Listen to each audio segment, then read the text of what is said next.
माननीय सभापति जी, जय भीम। महामहिम राष्ट्रपति जी के अभिभाषण पर धन्यवाद प्रस्ताव पर बोलने को आपने मुझे अवसर दिया, इसके लिए मैं आपका आभारी हूं। सभापति महोदय, सर्वप्रथम मैं बहुजन समाज में जन्मे सभी संतों, गुरुओं, महान पुरुषों को नमन करता हूं, जिनमें महात्मा ज्योतिबा फूले, डॉक्टर बाबा साहब अम्बेडकर, मान्यवर काशीराम साहब को मैं याद भी करता हूं आज के दिन पर। साथ साथ नगीना की महान जनता और भीम आर्मी और हमारी पार्टी आज़ाद समाज पार्टी काशीराम के साथियों का भी धन्यवाद करता हूं। इसके बाद अपने कुल गुरु जगत गुरु सदगुरु रविदास जी महाराज को भी मैं नमन करता हूं, जिन्होंने दुनिया को लगभग 600 साल पहले बेगमपुरा शहर के रूप में दुनिया का सबसे महान लोकतांत्रिक दर्शन दिया। अध्यक्ष महोदय, माननीय सभापति जी, 14 अगस्त 1947 को ये देश अंग्रेजों के अधीन था। 15 अगस्त 1947 को हम लोग आज़ाद हुए। 16 अगस्त 1947 को देश आज़ादी में था, लेकिन धन धरती राजपाट में बंटवारा नहीं हुआ। जो साधन संसाधन थे उनमें बंटवारा सही रूप से न होने के कारण एक बहुत बड़ी आबादी सुविधाओं से वंचित और सम्मान से वंचित रह गई। उनको सम्मान देने के लिए और अंतिम व्यक्ति तक सुविधाएं पहुंचे, इसके लिए लोकतंत्र की व्यवस्था हुई। लेकिन आज़ादी के 70 साल बाद भी हम कहाँ खड़े हैं, इस पर ये चिंता का विषय है। मैं मानता हूं कि सामाजिक न्याय तभी होगा माननीय सभापति जी, जब जातीय जनगणना पूरी होगी और जातीय जनगणना कराई जाएगी और साथ साथ संख्या के आधार पर आरक्षण जो है वंचित वर्गों का बढ़ाया जाएगा। उसके साथ साथ जब राष्ट्रपति जी अभिभाषण पर बात रख रही थी तो उन्होंने शहरी और ग्रामीण क्षेत्रों के विकास की बात कही और ये भी कहा कि दुनिया में सबसे उत्तम शहर हमारे यहाँ बने। लेकिन माननीय सभापति जी, 70% आबादी तो गांव में निवास करती है, तो गांव की आबादी के बारे में भी सोचना होगा कि उनका जीवन कैसे बदले।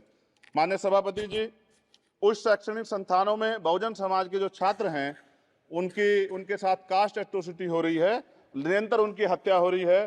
साथ साथ जो सरकारी कर्मचारी हैं दफ्तरों में, उनके साथ भी जो SC ST OBC और मुस्लिम और अन्य धार्मिक अल्पसंख्यक, उनके साथ भी माननीय सभापति जी जातिगत और धार्मिक जो है शोषण किया जा रहा है। इसलिए मेरी मांग भी है कि पुरानी पेंशन को भी अध्यक्ष जी बहाल किया जाए। जो कर्मचारी देश की सेवा में लगे हैं उनका भी सम्मान होना चाहिए। साथ साथ सभापति जी, भाजपा ने चुनावी लाभ के लिए सबका साथ सबका विकास के नारे दिए जो खोखले हैं, क्योंकि 10 साल में दलित, पिछड़े, आदिवासी, मुस्लिम और अन्य धार्मिक अल्पसंख्यक जो अत्याचार हुए हैं वो किससे छिपे हुए नहीं है। ये गलत है, ये बंद होना चाहिए। सभापति महोदय जी, महामहिम राष्ट्रपति जी के अभिभाषण में निजी क्षेत्रों में SC ST OBC को रिजर्वेशन देने का कोई उल्लेख नहीं हुआ है, जो कि आज चर्चा का विषय, क्योंकि 98% प्राइवेट सेक्टर है, 2% सरकारी सेक्टर है, तो 98% प्राइवेट सेक्टर में भी हमारी हिस्सेदारी की बात होनी चाहिए। माननीय सभापति जी, आशा कार्यकर्ताओं, आंगनबाड़ी वर्करों, भोजन माताओं के वेतन वृद्धि पे भी कोई उल्लेख नहीं हुआ है, वो भी अभी नंगे, उन पर भी सोचना पड़ेगा। माननीय सभापति जी, जिस क्षेत्र से मैं चुन के आऊं नगीना से, वो बहुत पिछड़ा क्षेत्र है। उस क्षेत्र में कोई विशेष आर्थिक पैकेज नहीं दिया गया, रोजगार की सेवाएं नहीं है, नौजवान पलायन करता है। IIT, IIM, एम्स, केंद्रीय विद्यालय आदि शिक्षा में और चिकित्सा संस्थानों की स्थापना होनी चाहिए, जो कि नहीं है। और माननीय सभापति जी, मानसून सत्र आ गया है, मेरा क्षेत्र बाढ़ से बहुत प्रभावित है, इसलिए मैं आपसे आग्रह करूंगा कि वहां के लोगों को बाढ़ से निजात दिलाई जाए। माननीय सभापति जी, चीन हमें आंख दिखा रहा है और लगातार हमारे देश की सीमाओं में घुसपैठ कर रहा है, इसलिए अग्निवीर योजना को हटाकर पुनः सेना भर्ती शुरू की जाए और साथ साथ भारत की सबसे प्राचीन व बहादुर रेजिमेंट में से एक चमार रेजिमेंट को पुनः बहाल करा जाए, ऐसा भी मेरा आपसे आग्रह है। माननीय सभापति जी, पिछले सारे प्रधानमंत्रियों ने मिलकर जितना कर्ज लिया है उससे दुगना कर्ज हमारे वर्तमान के प्रधानमंत्री जी ने लिया है। किसान अगर अपना कर्ज माफ कराने के लिए जाता है तो लाठी झेलनी पड़ती है, जबकि सरकार ने धन्ना सेठों का 15 लाख करोड़ रुपया माफ किया है। इस ओर हमें ध्यान देना पड़ेगा, हमारी आने वाली पीढ़ियों को ये कर्ज चुकाना पड़ेगा। माननीय सभापति महोदय जी, किसानों को MSP की लीगल गारंटी तथा किसानों का कर्ज माफ होना चाहिए। साथ साथ 2 अप्रैल 2018 को SC ST के बच्चों पे बहुत बड़े पैमाने पे मुकदमे लगे थे, वो हमारी लड़ाई सही थी, ये सुप्रीम कोर्ट ने माना और बाद में सरकार ने माना, वो मुकदमे तुरंत वापिस होने चाहिए। माननीय सभापति जी, प्रेस जो है उस पर भी शिकंजा कसा जा रहा है, जो पत्रकार सरकार खिलाफ बोलता है नौकरी से हाथ धोना पड़ता है, और सोशल मीडिया हमारा हथियार है, उस पर तरह तरह के प्रतिबंध लगाए जा रहे हैं और विरोध करने वालों को सोशल मीडिया हैंडल भी सस्पेंड करा दिए जा रहे हैं। साथ साथ सभापति जी, पेपर लीक और परीक्षाओं के कैंसिल होने से देश के नौजवानों का भविष्य खतरे में है। नीट, यूपी सिपाही भर्ती सभापति जी और 69,000 शिक्षक भर्ती में आरक्षण घोटाला हुआ है, कोई पूछने वाला नहीं, खून के आंसू रो रहे हैं बच्चे, बेरोजगारी का दंश युवा झेल रहे हैं।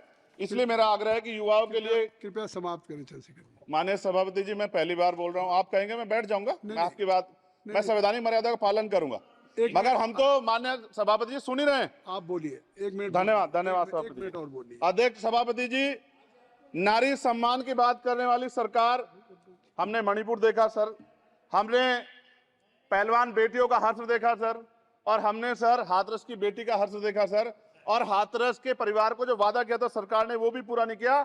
और महिलाओं में भी, स्पेशली दलित, पिछड़े और मुस्लिम वर्ग की, आदिवासी वर्ग की महिलाओं के साथ आज भी एनसीआरबी का डाटा कहता है सर, जो जुल्म हो रहा है वो सहनीय नहीं है सर। साथ साथ कोविड में तैरती, हमने कोविड में बहुत सुना सर, कोविड में तैरती लाशें भी गंगा में हमने देखी है सर, और मजदूरों का हाल भी हमने देखा है। सभापति जी, बस सब समाप्त कर रहा हूं। नोटबंदी पे छोटे मजले उद्योग की जो कमर टूटी वो भी हमने देखी है। सभापति जी, शैक्षणिक संस्थानों, विश्वविद्यालयों में, चिकित्सा संस्थानों में ओबीसी एसटी के योग्य अभ्यर्थी को एनएफएस करके जिस तरह निकाला जा रहा, लेटरल एंट्री करके जिस तरह हमारे रास्ते बंद किए जा रहे, ये भी हम देख रहे हैं सभापति जी। साथ साथ मेरा ये कहना है सर, ये सबका इशू है कि प्राइवेट कर्मचारी सर और सरकारी भी कई जगह पे 8 से ज्यादा घंटों से काम करते हैं, और उनको जो सर उचित वेतन भी नहीं मिलता, तो न्यूनतम वेतन 20,000 रुपए तय हो और 24 घंटे की ड्यूटी। उदाहरण के तौर पे यूपी पुलिस सर बहुत पूरा काम करते हैं वो लोग, वो राज्य के विषय हैं। आप सर मैं आपके राज्य सरकार के लिए भी आपके संज्ञान में डाल रहा हूँ विषय सर। पुलिस सब जगह है सर, लेकिन सवाल ये है सर, बहुत पसीना बातें हैं, 8 घंटे की ड्यूटी और वेतन विसंगति, बॉर्डर स्कीम से उनको जो बाहर किया जाए। माननीय सभापति जी, 1 मिनट चाहिए सभापति जी। राष्ट्रपति जी ने धर्म के बारे में बात की थी, राम मंदिर से पहले हमारे गुरुघर तुगलकाबाद का फैसला आया था राष्ट्रपति जी, वो सभापति जी अभी तक दिल्ली में स्थित सदगुरु रविदास जी महाराज का गुरुघर नहीं बना। साथ साथ सभापति जी, अपनी बात को खत्म करते हुए मैं आपसे कहना चाहता हूं कि जितना देश दूसरों का है सर, इतना हमारा भी है।